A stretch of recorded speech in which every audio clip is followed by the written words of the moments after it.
হনুমান মন্দিরের কাছে থাকা রাজধানী হওয়াতে বিশেষ কোম্পানি প্রকল্প অভিযান করে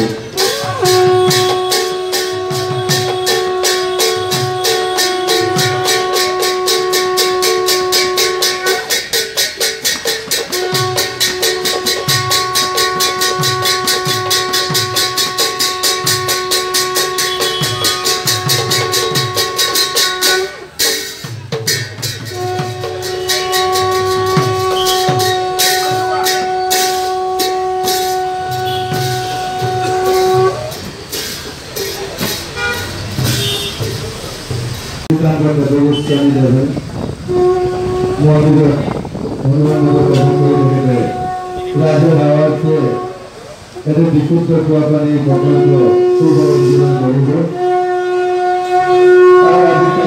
মুখ্য চিকিৎসক তেখেতক আমন্ত্রণ জনোৱা হৈছিল আৰু কিছু আমাৰ পিছৰে তেখেতে আমাৰ মঞ্চ কাৰ্যত তেখেতক এখন অলংকৃত কৰিব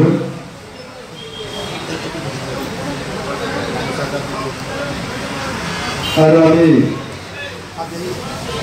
গান গানৰ পিছতে আমি আজি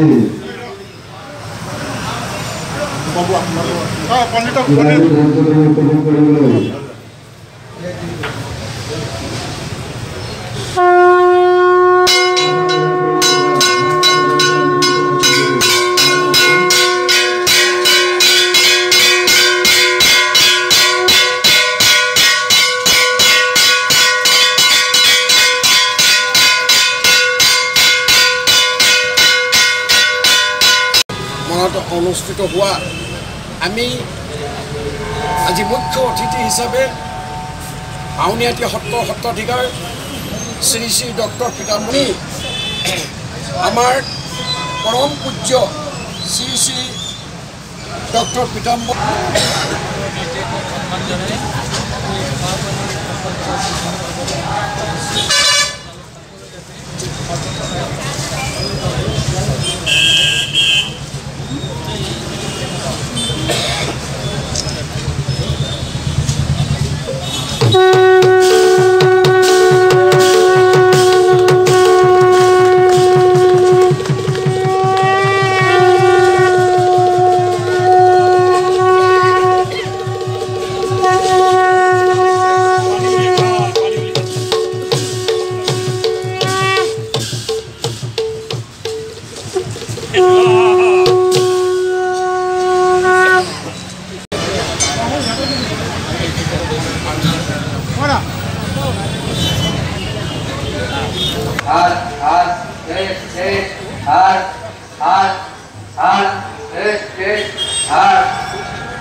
সংস্কৃতি প্ৰাণ লিখনি সমাজ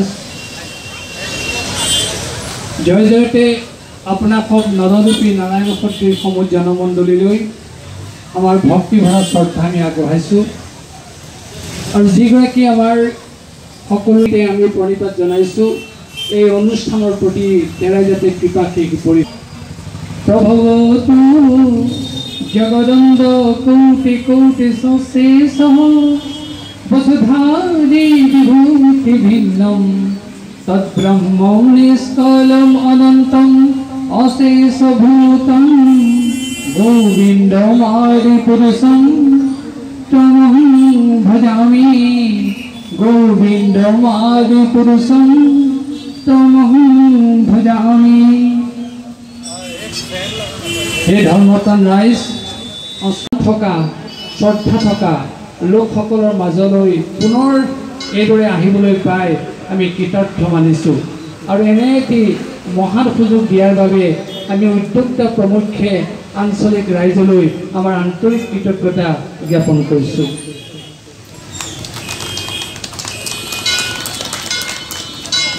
অসমৰ বিভিন্ন ঠাইত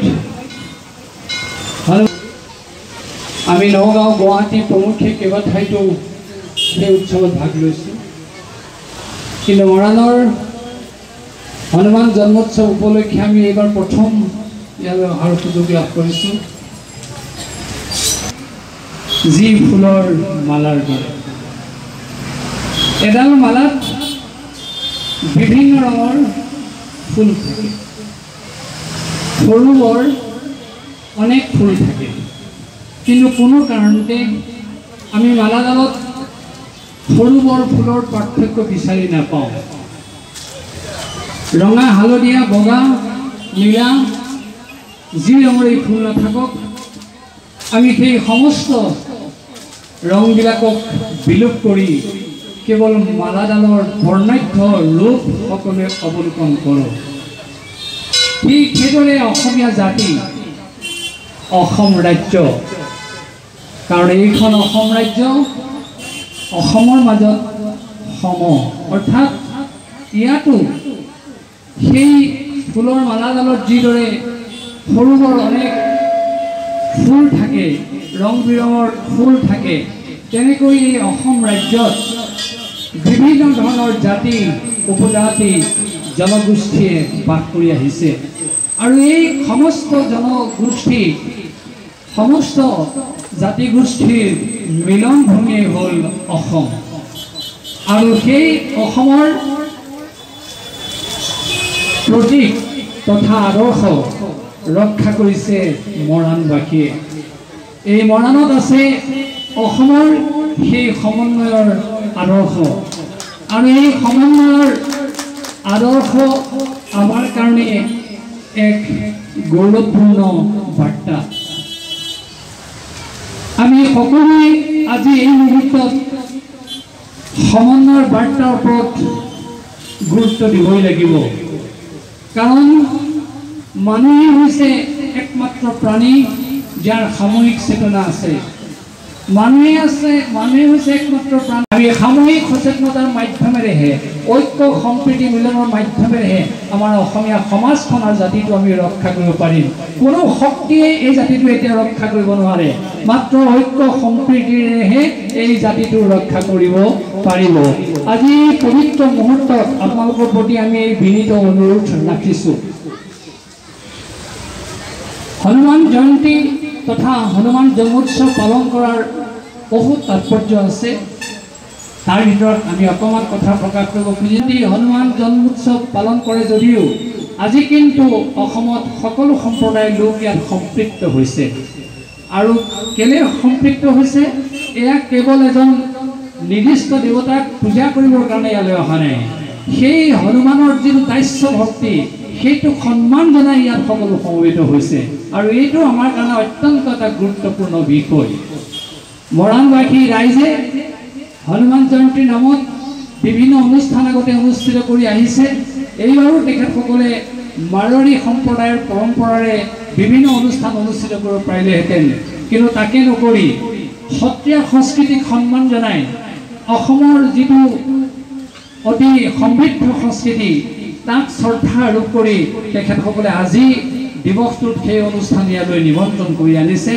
আৰু তেখেতসকলৰ এই শ্ৰদ্ধাই প্ৰকাশ কৰিছে যে তেখেতসকল সঁচাকৈ জ্যোতিপ্ৰসাদ আগৰৱালাৰ বংশৰ, তেখেতসকল সঁচাকৈ চন্দ্ৰপ্ৰসাদ আগৰৱালাৰ বংশৰ। আৰু তেখেতসকলে আজি প্ৰমাণ কৰি দিলে যে সত্ৰ সংস্কৃতিক শ্ৰদ্ধা জনালে অসমীয়া সংস্কৃতিৰ মূল আদৰ্শ আমি ৰক্ষা কৰিব পাৰিম।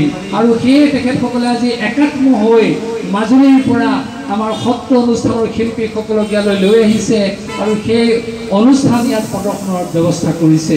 আমি তেখেতসকললৈ আমাৰ এই আন্তৰিক কৃতজ্ঞতা আমি জ্ঞাপন কৰিছোঁ। আৰু এই যিটো অসমীয়া ভাৱ, অসমীয়া সংস্কৃতিৰ লগত বিলীন হোৱাৰ তেখেতসকলৰ যিটো একাত্ম চিন্তা, এইটোক আমি আদৰণি জনাইছোঁ। আৰু তেখেতসকলৰ প্ৰতি আমাৰ পুনৰ আন্তৰিক কৃতজ্ঞতা আমি জ্ঞাপন কৰিছোঁ। আৰু বেছি কথা কৈ আপোনাসকলক আমনি নিদিওঁ। আপোনাসকলে ভাওনা দৰ্শন কৰি